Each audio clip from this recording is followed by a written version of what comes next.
ഇനി വിജയ് ദേവരകൊണ്ടയുടെ ഊഴം action ഹീറോയായി ഞെട്ടിക്കാന് kingdom teaser എത്തി. തെലുങ്ക് സിനിമയിലെ യുവതാരനിരയിൽ ഏറെ ആരാധകരുള്ളതാണ് വിജയ് ദേവരകൊണ്ട. അർജുൻ റെഡ്ഡിയിലൂടെ മറുഭാഷാ പ്രേക്ഷകരിലേക്കും അദ്ദേഹം എത്തി. എന്നാൽ കരിയർ മാറ്റിമറിക്കാന് കെൽപ്പുള്ള ഒരു ചിത്രത്തിലാണ് അദ്ദേഹം അടുത്തതായി എത്തുന്നത്. കരിയറിലെ 12 ചിത്രത്തിന് പേരിട്ടിരിക്കുന്നത് കിങ്ഡം എന്നാണ്.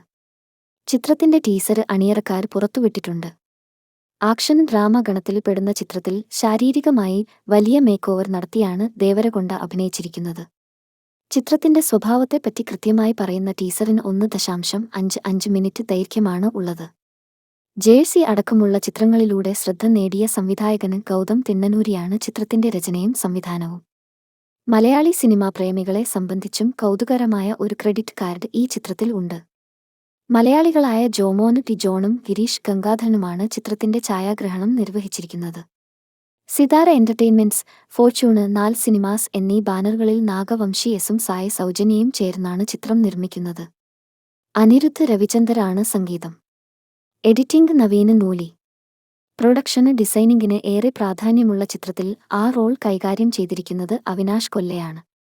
തെലുങ്കിന് പുറമെ തമിഴ്, ഹിന്ദി പതിപ്പുകളിലും ചിത്രം പ്രദർശനത്തിന് എത്തുന്നുണ്ട്. തെലുങ്ക് പതിപ്പിൽ ജൂനിയർ എൻടിആർ ആണ് നറേറ്റർ ആയി എത്തുന്നത്. തമിഴിൽ ഈ സ്ഥാനത്ത് സൂര്യയും ഹിന്ദിയിൽ രൺബീർ കപൂറുമാണ്. സാമ്രാജ്യ എന്നാണ് ഹിന്ദി പതിപ്പിന്റെ പേര്. മെയ് 30 ചിത്രം തിയേറ്ററുകളിൽ എത്തും.